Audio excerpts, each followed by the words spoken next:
Oi pessoal, para quem não me conhece, eu sou Suelen e hoje vamos continuar a leitura do conto do Cavalo Mágico, do livro Sonhos Fulgurantes, de Roberto Minardi. Então vamos lá.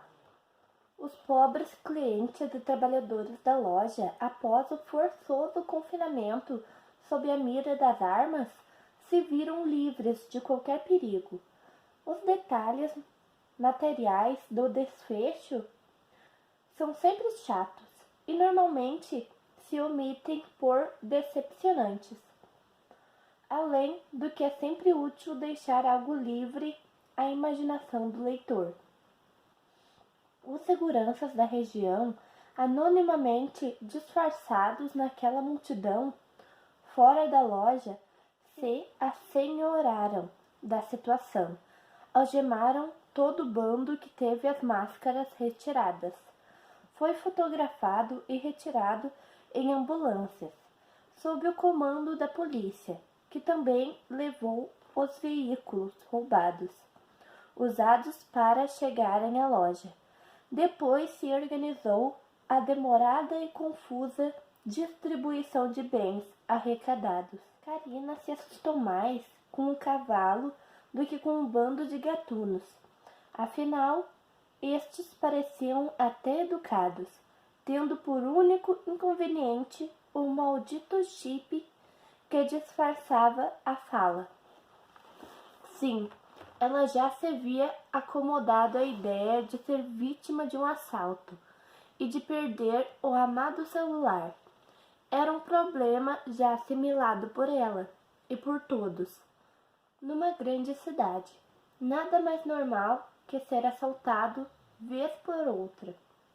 Ora, ela apenas estava à espera de paz, ou seja, a saída dos bandidos, para poder pegar sua assustada e chorosa filha e tomar um merecido sorvete lá fora. Agora visto como a suprema liberdade. Afinal, os amados cartões de crédito continuavam incólumes na carteira. Nesta confortável situação, de repente se materializa algo pior que um bandido armado de assassinos. Este, pelo menos, são vistos diariamente no cinema e no noticiário da TV. Levantando desventuras a toda parte. Agora um cavalo que, sozinho, derruba violentamente pobres e indefesos ladrões significa uma aberração, algo inesperado, e que parece roubar dos seres humanos em seu próprio solo, sua base mais elementar de sustentação, a de ter alguma simples verdade na qual se prender. Sim, o bando tentara, sem sucesso, roubar seu celular, mas o cavalo lhe levara assintosamente a verdade mais elementar de seus limitados componentes racionais. Foi a presença do cavalo, misto de salvador e de surpreendente justiceiro, que lhe devolveu o elemento emocional, contido pela presença das armas. Apenas com os bandidos fora de ação é que chorou profusamente, em uníssono com Giulia. Chorava ante o risco passado, a possibilidade de perder a filha. O que lhe restaria sem ela? Qual a graça de vender produtos de beleza, de viver uma vida cheia de apertos, se não fosse para dar o melhor a Giulia? O que seria do amanhã sem vê-la crescer e se formar? Seu choro era calmo, de reconfortante alegria. Que paradoxo! A razão apresentava a raiva ante a ação equestre. A emoção brilhava alegre com o desfecho por ela causado. Com a cachoeira de lágrimas, ela ficou pálida. Aos poucos, a alegria tomou conta do seu rosto, que exibiu um débil e encantador sorriso. A filha, que jamais vira chorar daquela forma, abaixou o olhar, temendo fazê-la sentir vexame se a encarasse naquele momento de fraqueza. Após se refazer neste instante de ternura, Carina se agarrou à filha, em doce espera pelos objetos que lhe haviam levado. Foi literalmente um presente ter de volta o que de fato era seu, comprado a suadas gotas de nada menos que meio mês de trabalho, dado que já estava acostumada à ideia de perdê-lo. Que pensar? Não havia espaço para divagações em sua atribulada mente. Apenas desejava um merecido sorvete com a filha. Temeu relatar a estrúxula história ao marido, esperando que a imprensa a aliviasse da ingrata tarefa. Incrível! Ela nada fizera de errado. Por que reinava em sua alma essa atitude de vergonha? Impossível responder a isso. Ao saírem da loja, foi inevitável saber da existência do pacato cavaleiro, que apenas assobiara, comandando o avassalador assalto do cavalo, e que saíra rapidamente após o deslance da situação. Carina e Júlia fecharam a tarde com o ansiado sorvete, rindo por não terem tido a oportunidade de comprar o tal brinquedo de aniversário.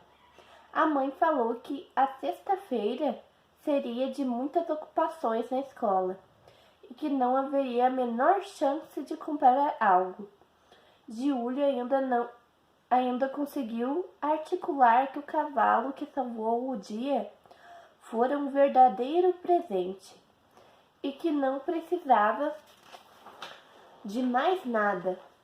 Apesar de adolescente, a princesinha estranhou um pouco o mutismo materno ante sua afirmação. Onde estava a dupla cavalo e cavaleiro, após a libertação dos sequestrados? Curiosamente, ninguém sequer fotografara nenhum deles. Parece que havia sido abduzidos pela mesma espaçonave que os trouxe, após dar cabo da bandeada. A polícia não gostou de ser convocada para prender um bando de malfeitores, já embrulhados para presente, desacordados, algemados e desmascarados, acompanhados por paramédicos. Era preciso investigar quem era o cavaleiro, como ele ensinava o tal cavalo. Afinal, seus poderes poderiam ser usados de modo pérfido. E quais seriam as intenções deste desconhecido? Enfim, super-heróis possuem aspectos sombrios, perigosos e antissociais. Ademais, os policiais atuam em nome de um monopólio legal. Assim, não toleram concorrência que dissipe o valor de suas ações aos olhos da população. Onde já se viu um simples cavalo resolver uma situação com dezenas de reféns, que iria demandar toda uma tarde? Inúmeras viaturas e policiais de várias delegacias, com meia dúzia de problemas, como esse. Não é difícil imaginar o desemprego que seria criado. Não havia graça em levar ao hospital da polícia aquele bando já dominado. Não, definitivamente a polícia precisava fazer algo mais sério. Todas as unidades foram chamadas. Um perímetro foi demarcado e começou uma frenética busca pela dupla cavalo e cavaleiro. Já havia um esboço de retrato falado nesse último. Quanto ao cavalo, o simples qualificado de pangaré foi suficiente. Ironicamente, apesar de ter feito algo difícil até para os melhores cavalos dançarinos de Viena, o noticiário da TV só falou do assunto. Facilitou a vida de Karina, que estava sem jeito de contar ao marido o que ocorrera. Em poucos dias, Giorgio notou algo na esposa. Suas palavras, sua idiosincrasia, seu loquaz alvoroço, tudo mudara, com o passado perdido nas dobras do tempo. Devido ao assalto? Ninguém sabe. Seu marido nem sequer sabia exatamente qual fora a transformação. Parecia o conjunto da obra. Karina parecia mais velha, realista e madura. O cavalo e o cavaleiro não foram bem considerados pela imprensa, nem pela polícia. Assim, pela primeira vez em décadas, os jornalistas estiveram de acordo com os policiais, vendo como suspeita a ação do desconhecido cavaleiro. Essa coincidência de opiniões foi suficiente para os cidadãos vissem a dupla cavalo e cavaleiro como justiceiro. Quem seria o cavaleiro? Todas as buscas das autoridades foram em vão. O povo começou a criar lendas sobre o tema. Para os franceses, era o cavalo de Napoleão. Os cinéfilos eram unânimes. Entrara em ação o verdadeiro cavalo do Zorro. Para os gaúchos, seria o cavalo do Getúlio Vargas. Usou em sua famosa e triunfal chegada ao Rio de Janeiro. Para os nordestinos, o cavalo de Lampião voltara para fazer justiça, guiado por seu dono. Os norte-americanos sabiam que, montando nessa fera, Kennedy jamais teria sido alvejado em seu fatal giro pelas ruas de Dallas. Também houve alguns mais acadêmicos que associaram nosso atacante moderno ao famoso Bucéfalo, o cavalo de Alexandre o Grande, negro e com uma estrela branca na testa, em formato de cabeça de javali. Para troçar dos agentes da lei, a empresa dizia que o cavalo de Troia fora introduzido na loja, porém mais ativo do que o da lenda, pois agira de forma direta, rápida e resoluta. Estranhamente, ninguém teve coragem de associar o cavalo heróico ao século XXI, ao Rocinante de Dom Quixote. Entende-se, tal imagem seria um exagero, uma soma de duas situações paradoxais e dotadas de potente valor de anticlímax. Ninguém espera ganhar duas vezes o principal montante da loteria. Faz sentido. Porém, era uma injustiça. Afinal, ninguém conhece o nome do cavalo de Getúlio Vargas. O Rocinante é uma lenda viva. Tanto se fala dele que é impossível não ter existido. Tem ele culpa de seu condutor ter sido um alucinado, que investiu contra dóceis moinhos de vento, pensando serem gigantes. Fosse cavalgado por qualquer rei, certamente nada teria deixado a desejar. Naquela noite, Karina teve um sonho incrível, delicioso, nítido e imerso em um mar de cores. Nunca jamais teria coragem de falar dele a alguém, pelo simples fato de que ninguém acreditaria.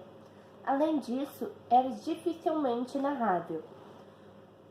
Qualquer ouvinte, se tomasse a sério tal sonho, a veria por doida, ou no mínimo por sonâmbula. Não, tal sonho não poderia ser transcrito por nenhum cineasta. Seria demasiada a dose de euforia necessária para verter em imagens a delícia que vivera. Chegada a ela com o silêncio de um zumbido. Tendo saído da loja, Giorgio surgiu do nada e levou Giulia de carro. Carina sussurrou-lhe que tinha uns assuntos para resolver sobre a festa e se deixou ficar. O carro dobrou a esquina, o cavaleiro a puxou sobre o pangaré, sob o qual se aboleteou e ameaçou um passeio mágico.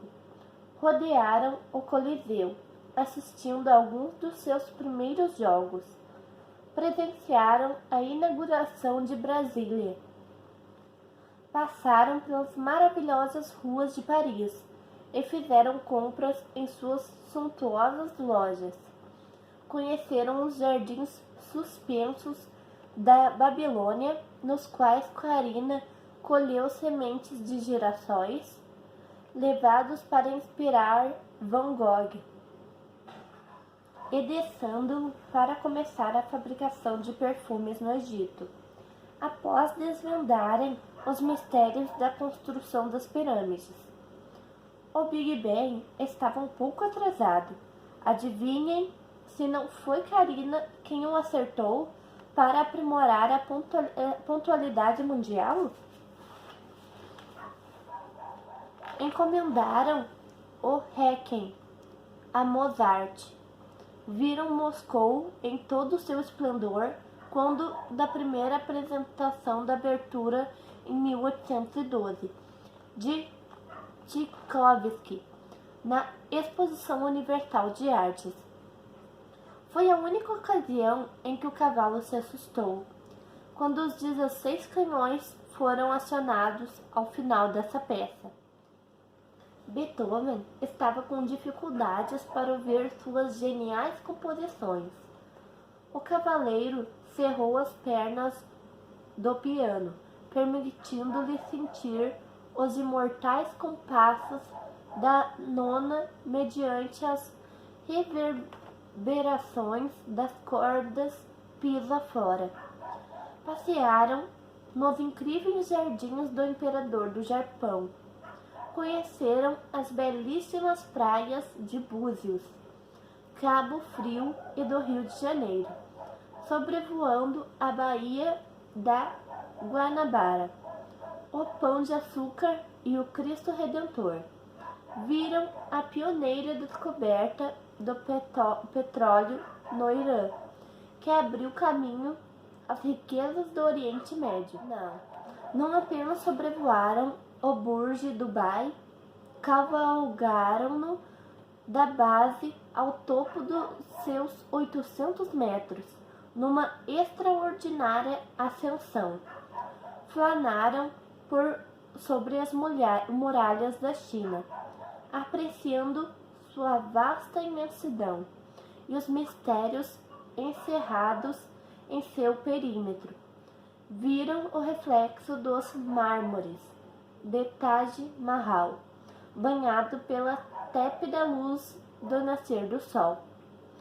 Sobrevoaram o Everest, o Titicaca, o Aconcagua, o Mont Blanc e a imensidão do rio Amazonas, com direito a uma pausa maravilhosa sobre uma Vitória Régia. E para ensinar o canto do roxinol aos pássaros que os viram. Na Austrália, salvaram os cangurus de seus predadores, os tigres. Ensinaram as mães a usarem suas bolsas para carregar, proteger e alimentar os filhotes. Assim, elas ficavam com as patas dianteiras livres, para boxear e vencer formidáveis oponentes. Também ensinaram os primeiros surfistas desse país a enfrentar o fragor das ondas. Sobrevoaram uma autobahn acompanhado a estonteante velocidade dos mais perfeitos automóveis, landeadas pelas exuberantes florestas alemãs.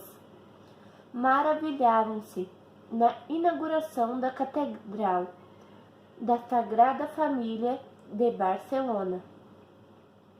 Após terem dado algumas dicas do projeto Gaudí, degustaram o primeiro chocolate no México.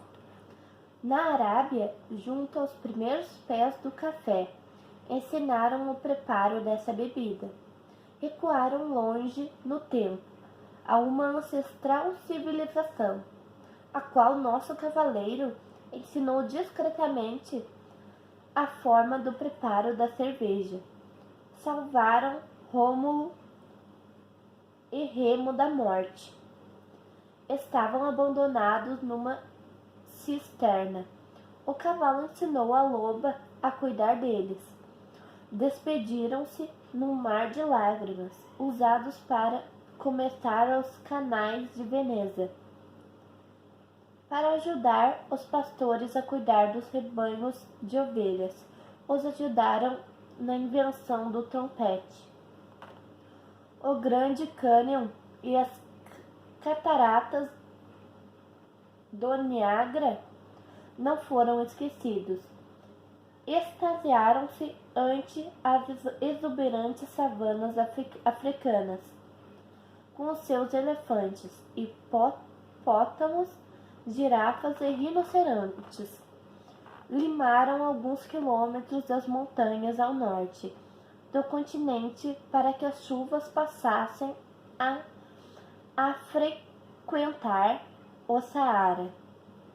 Mergulharam no Índico, acariciando o oceano e levando sementes de areia às ostras para que elas começassem a fazer as pérolas. Karina sempre ficava intrigada por algo.